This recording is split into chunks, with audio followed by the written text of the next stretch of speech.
Bonjour les amis de l'église de la Pompignane et nos invités pour cette méditation ce dimanche 14 juin. Je vous parle de notre maison ici à Valence et nous espérons très bientôt être de retour de nouveau sur Montpellier.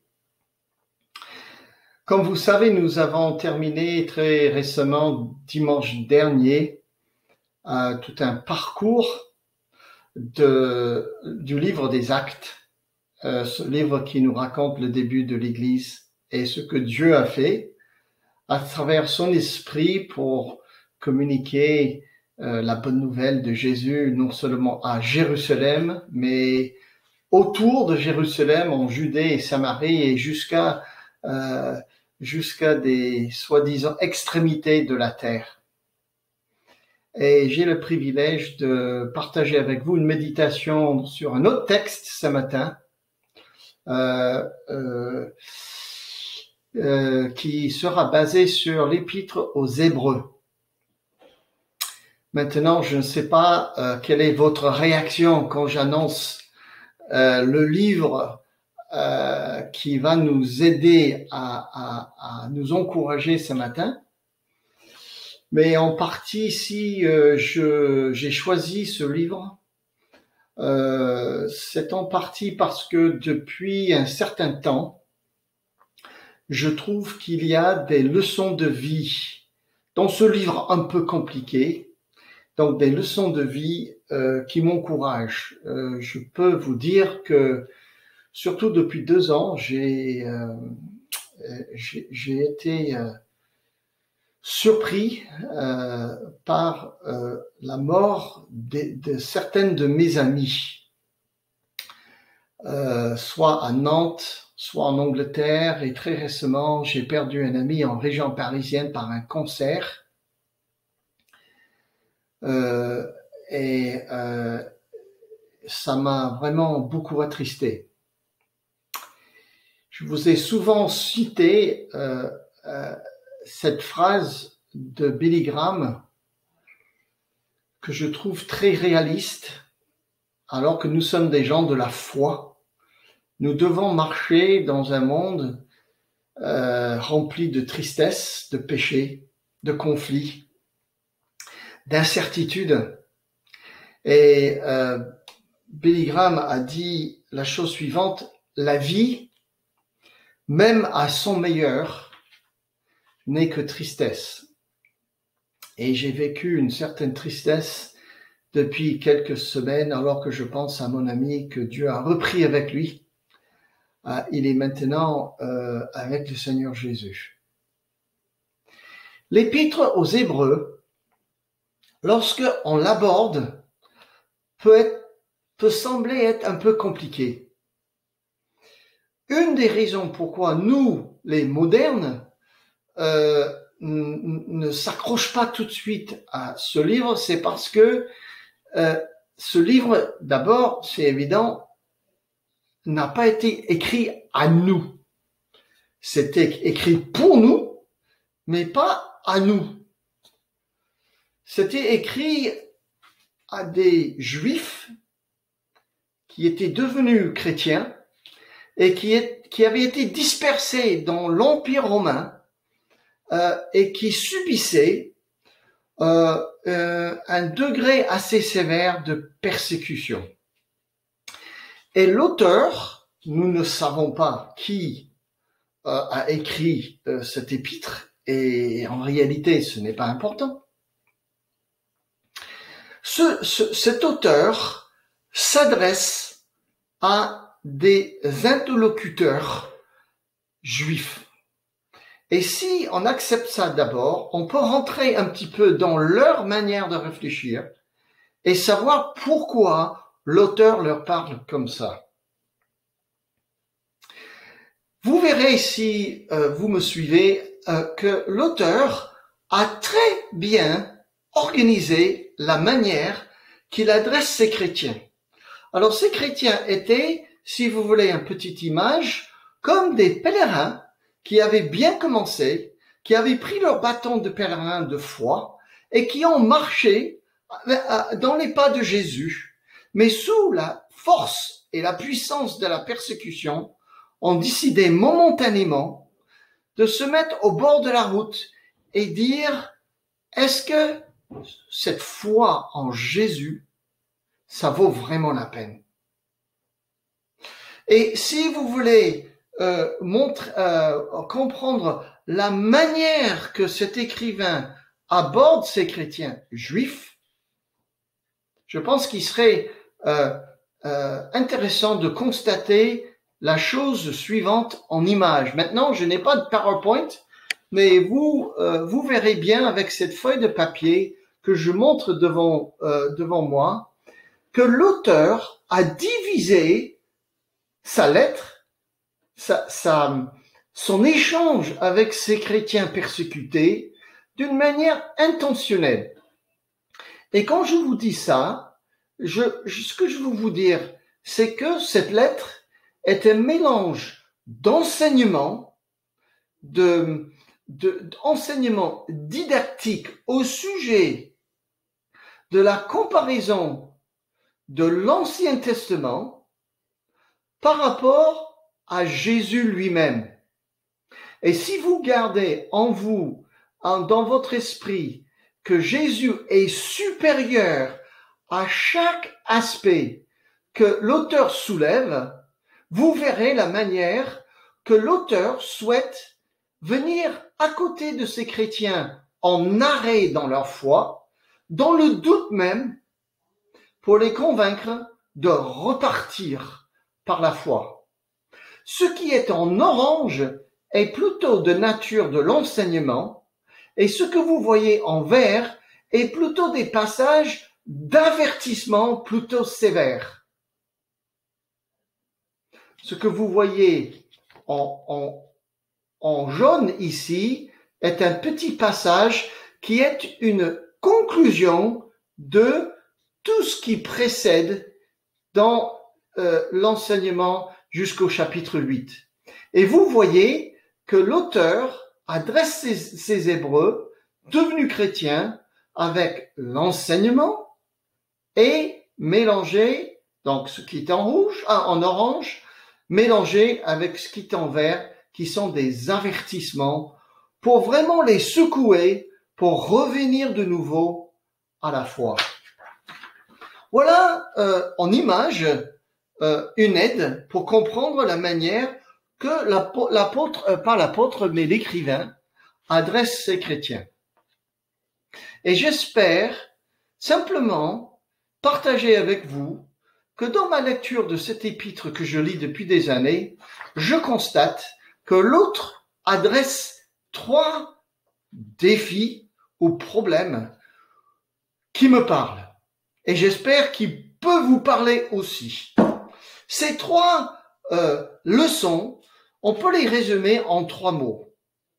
D'abord, il y a un facteur de doute que ces chrétiens expérimentés, qui n'a pas de doute. Il y a le problème potentiel de l'amertume auprès de ces chrétiens. Et finalement, il y a tout le défi de la persévérance à suivre Jésus jour après jour. Donc, mes 3 points, c'est principalement le doute, l'amertume et la persévérance.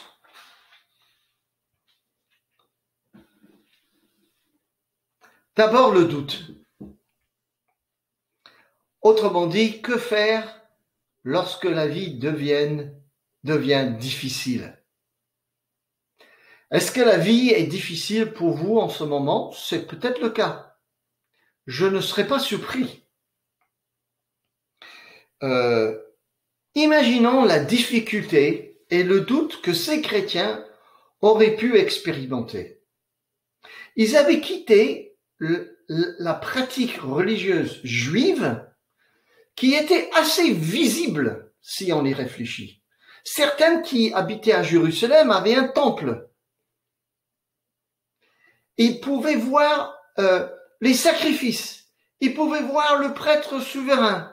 Ils pouvaient voir la manière que le souverain sacrificateur entrait dans le Saint des Saints une fois par an et qu'il appliquait le sang pour le pardon de leurs péchés, ils voyaient des actes et un bâtiment qui avaient à faire avec leur relation avec Dieu. Mais ils avaient reçu l'évangile et ils sont devenus chrétiens et faisaient partie des communautés des croyants où, pour ainsi dire, si vous me permettez, la foi était devenue un peu invisible. Ils ont cru que le sacrifice de Jésus était suffisant, une fois pour toutes, pour couvrir leurs péchés. Et ils sont partis, ayant reçu le Saint-Esprit, mais quand l'auteur leur écrit, ils ont des doutes. Et principalement, ce que l'auteur fait, et j'aime beaucoup la manière qu'il procède, c'est que quand il commence à leur écrire, il ne dit pas tout de suite, vous êtes dans le doute, vous devez avoir la foi, vous devez avoir la foi. Non, il leur dit ça à partir de chapitre 11. Mais alors, on peut se poser la question, mais que fait l'auteur pendant les premiers 11 chapitres? Eh bien, principalement, l'auteur leur explique la différence et donc la supériorité de Jésus par rapport à tout ce qu'ils ont laissé. Et donc, l'auteur leur parle du fait que Jésus est supérieur aux anges, que Jésus est supérieur à Moïse, que Jésus est supérieur à la loi, que Jésus est supérieur au système lévitique des prêtres et des sacrifices. Et en somme, Jésus est supérieur à l'ancienne alliance qu'ils avaient avec Dieu dans l'Ancien Testament. Et surtout, Jésus est supérieur à tous les sacrifices qu'on retrouve dans le système des sacrifices de l'Ancien Testament. Mais ils étaient dans le doute, comme nous pouvons nous-mêmes, face à la vie difficile, être dans le doute. Il y a beaucoup de gens dans l'Ancien Testament qui ont douté. Je pense à Gédéon dans le 6e chapitre du livre des Juges.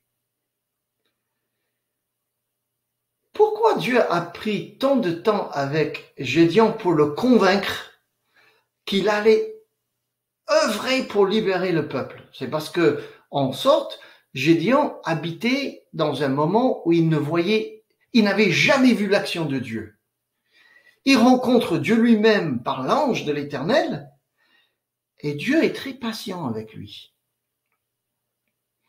Et il laisse Gédéon sortir petit à petit de ses doutes pour prendre une attitude de foi pour agir. J'aime beaucoup la manière que l'auteur s'approche de ces chrétiens sortis du judaïsme pour leur raisonner, pas pour les condamner, pour leur raisonner en échangeant avec eux que le Jésus en qui ils ont cru surpasse de loin tout ce qu'ils ont compris, tout ce qu'ils ont vécu dans le passé. Et c'est alors qu'il se met à côté d'eux pour expliquer que leur doute est peut-être légitime, mais qu'ils ne font pas en rester là. Je pense à quelqu'un d'autre dans l'Ancien Testament qui a douté. C'est Sarah, qui avait bien raison de douter que Dieu pouvait lui donner un enfant. Abraham est vieux, elle est vieille. Et dans Genèse 18, alors que Dieu revient pour la la dernière fois, avant qu'elle donne naissance à Isaac, on entend le ri du doute de Sarah alors que l'Éternel annonce que l'année prochaine, très précisément l'année prochaine à cette même saison, qu'elle allait avoir un enfant. Et Dieu dit, aussi tu as ri par le doute, parce que tu ne crois pas encore, mais tu vas voir que ma promesse est certaine. Et moi, je pense qu'il y a une première leçon dans cette question de doute dans cet épître, c'est que nous vivons, souvent, nous voulons croire, nous voulons avancer, mais nous vivons avec le doute qui nous arrête. Et la première chose que j'aimerais vous dire ce matin, c'est que le doute n'est pas l'opposé de la foi. L'incrédulité est l'opposé de la foi. Mais ces chrétiens étaient dans le doute. Ils avaient été persécutés et ils se demandaient, comme je vous ai dit, est-ce que ça vaut la peine de continuer? Vous savez que la vraie foi biblique s'exerce souvent dans une situation de conflit. Ce n'est pas difficile d'avoir la foi si on est assis à côté de la piscine pendant les vacances, alors que les enfants sont peut-être dans leur club et on a une bonne boisson et un bon livre et on va lire quelque chose qui va nous faire du bien et vraiment la vie me semble belle et on peut avoir la foi. Non, la foi s'exerce, n'est-ce pas, dans le contexte biblique, souvent dans une situation difficile. L'autre chose que je voulais vous dire au sujet du doute, c'est que la foi n'est pas toujours la chose qui nous délivre de tout. Souvent, on peut entendre certains messages nous dire que si tu as la foi, tu vas être délivré. Eh bien, si vous lisez la liste des gens qui ont eu la foi dans chapitre 11 de l'Épître des Hébreux, tous n'ont pas été délivrés. Et j'aimerais vous rappeler que Jésus lui-même n'a pas été délivré. Et donc, quelle est la nature de la foi biblique? Eh bien, la foi biblique est plutôt cette capacité que Dieu nous donne, malgré l'incertitude de la vie, pas forcément à être délivré d'une situation, mais c'est la capacité spirituelle à garder la foi et passer au travers d'une situation. C'est ça ce que nous enseigne cet épître.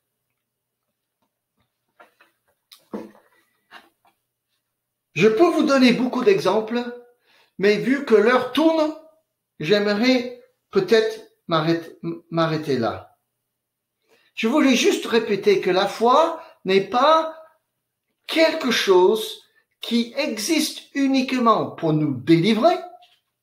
Dieu nous délivre souvent, mais c'est surtout la foi a cette capacité de nous tenir dans des situations difficiles face aux incertitudes de la vie.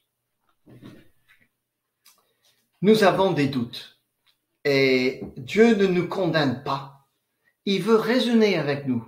Il veut nous encourager, comme cet écrivain fait à ces Juifs, de dire vous avez des doutes, mais Jésus, ça vaut la peine, malgré votre situation difficile, de reprendre votre bâton du pèlerin chrétien pour marcher avec la foi que Dieu vous a donnée. Ça, c'est la première grande leçon de cet épître.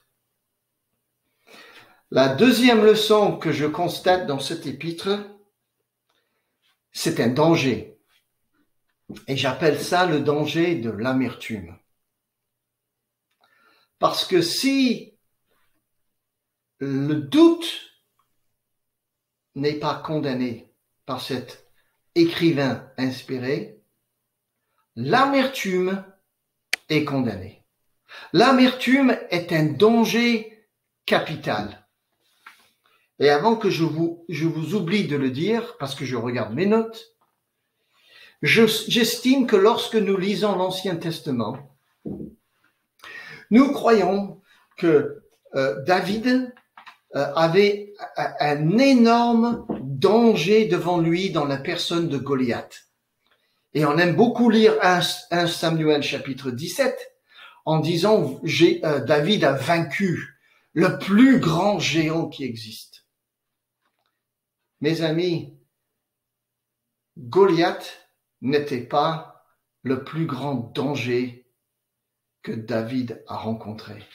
Car dans le chapitre 18, David doit rencontrer Saül et il doit lutter avec la possibilité de devenir amer et garder une amertume contre le roi Saül.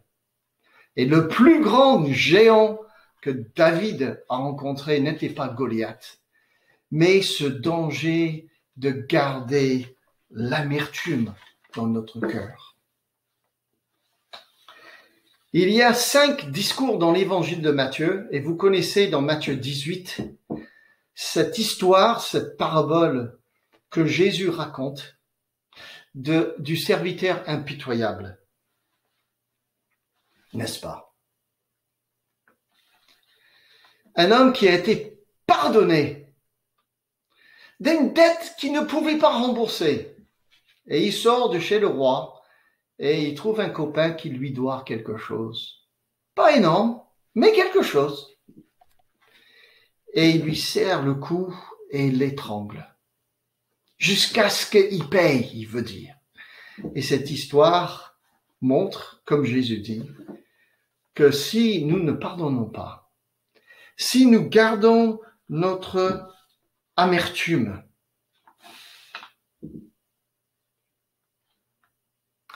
nous allons devenir des gens vraiment dangereux. Peut-être la histoire la plus évidente de quelqu'un qui avait gardé de l'amertume, c'est Ésaü contre son frère Jacob. Vous allez me dire, il avait raison. Étudions la situation. Mais la Bible dit, dans Genèse chapitre 27, verset 41, que Ésaü prit en aversion son frère Jacob, en haine. Est-ce que Ésaü avait gardé cette amertume pour toujours? Lisez la rencontre plus tard, quelques chapitres après de la rencontre de Ésaü avec son frère Jacob, quelques années après. Moi, j'ai l'impression que Ésaü avait quelque part pardonné à Jacob. Peut-être vous n'êtes pas d'accord avec moi, mais je trouve que les sanglots de Ésaü le jour où il rencontre son frère Jacob des années après est un signe qu'il avait laissé tomber son amertume. L'amertume, selon l'épître aux Hébreux, est un poison, n'est-ce pas? Et vous savez, c'est pas simplement dans la Bible, dans l'Ancien Testament, que l'amertume existe. Ça existe dans la vie de tous les jours. Je sais même dans ma propre famille, en Amérique, il y a des problèmes d'amertume entre mes frères et sœurs que je ne comprends pas tout à fait, mais ça rend la vie familiale difficile. J'aimerais vous relater cette petite histoire que j'ai lue cette semaine dans un journal, dans un hebdomadaire. Il s'agit d'une relation d'amertume. Et donc, il s'agit du parquet de Besançon, dit l'article, a tranché. Une infirmière de 51 ans, accusée d'avoir commandité pour 10 000 € l'assassinat de son mari père de ses 3 enfants, a été mis en examen et placé en détention provisoire. Cette femme, domiciliée à Périgueux, a avoué devant les enquêteurs d'avoir bel et bien proposé cette somme d'argent à un homme pour faire assassiner son mari. Eh oui. Le mobile réside dans une haine terrible accumulée au fil des années contre son mari, avec lequel elle était en instance de divorce dans un contexte très conflictuel après 25 ans de vie commune, selon le magistrat. Maintenant, je ne sais pas si cet homme a fait souffrir cette femme pendant 25 ans. Nous ne le savons pas. Mais en tout cas, elle, son amertume, était arrivée à un point où elle a donné 10 000 € à quelqu'un pour faire assassiner son mari. Son amertume est allée jusqu'au niveau des actes. Nous sommes tous assujettis à l'amertume.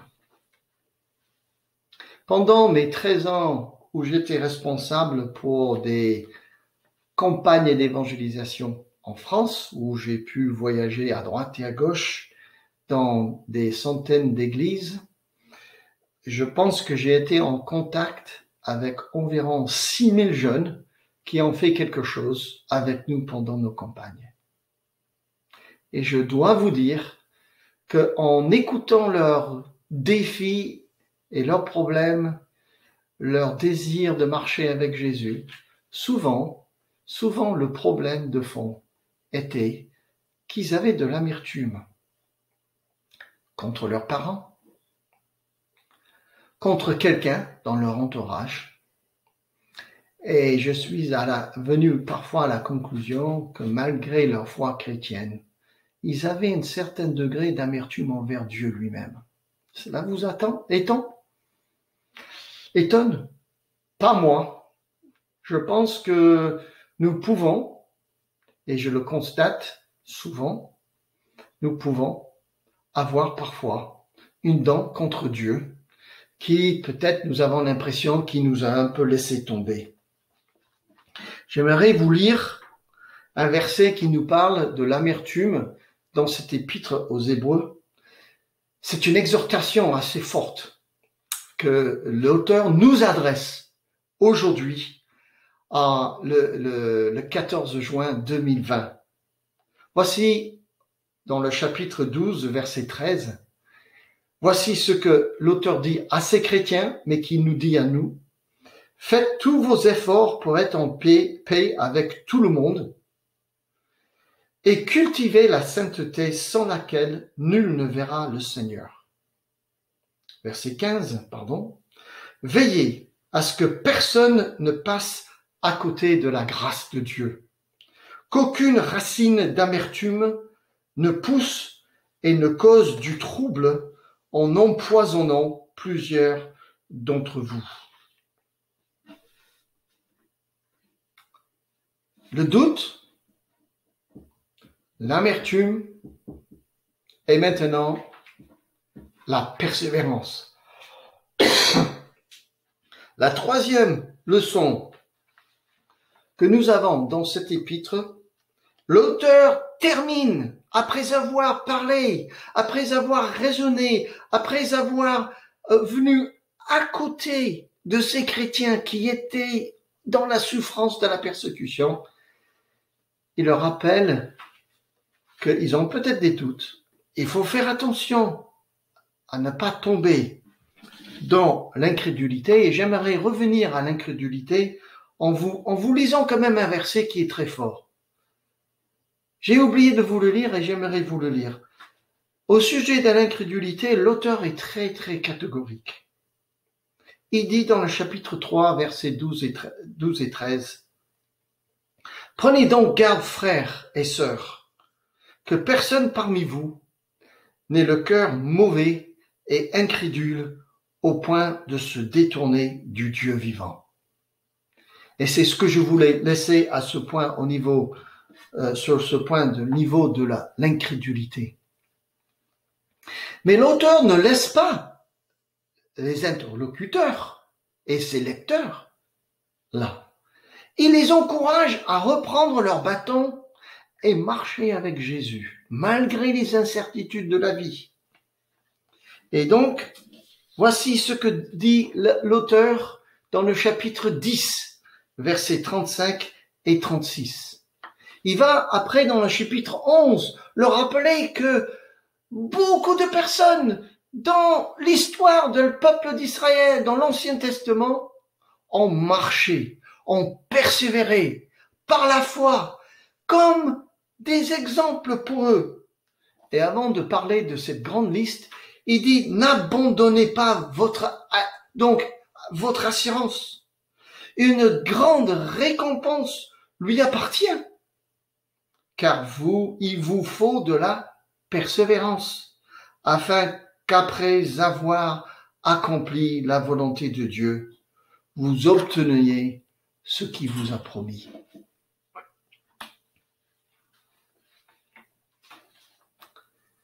Chapitre 11 dresse une liste de tous les gens qui ont précédé ces chrétiens juifs.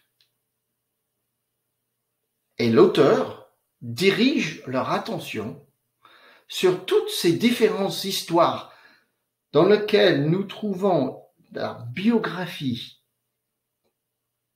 Dans les circonstances, c'était souvent difficile. Et autrement dit, cet auteur est en train de dire à ses lecteurs la chose suivante.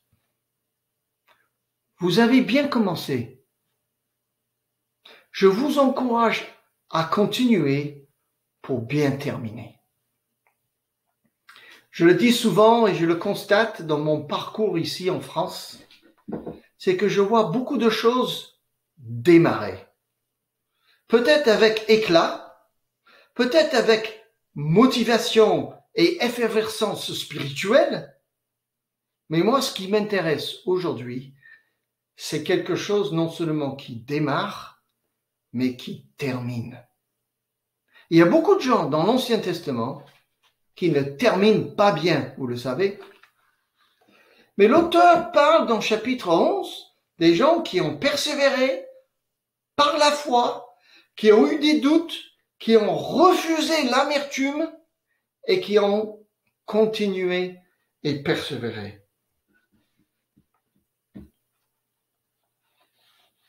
Celui qui a persévéré le plus, c'est le Seigneur Jésus, n'est-ce pas? Et l'auteur a très sagement dirigé l'attention de ses lecteurs vers l'auteur et l'inspiration essentielle de notre foi. Mes amis, malgré vos doutes, malgré vos difficultés, malgré votre tendance naturelle de baisser les bras dans la vie quotidienne, je vous partage cette envie parfois. Regardons à Jésus.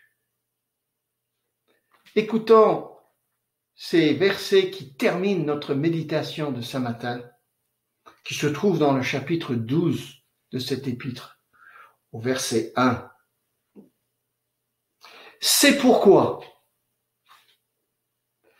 nous aussi qui sommes entourés d'une telle foule de témoins, chapitre 11, débarrassons-nous de tout fardeau et du péché qui nous cerne si facilement de tous côtés et courons avec endurance l'épreuve qui nous est proposée. Gardons les yeux fixés sur Jésus, qui nous a ouvert le chemin de la foi et qui la porte à la perfection. Parce qu'il avait en vue la joie qui lui était réservée, il a enduré la mort sur la croix, en méprisant la honte attachée à un tel supplice, et désormais il siège à la droite du trône de Dieu. Une épître un peu compliquée, certes, mais lorsque vous regardez les leçons pratiques au sujet du doute, de l'amertume et de la persévérance, on peut constater que cette épître est vraiment très pratique pour nous qui vivons en 2020. Que Dieu vous bénisse. Bon dimanche.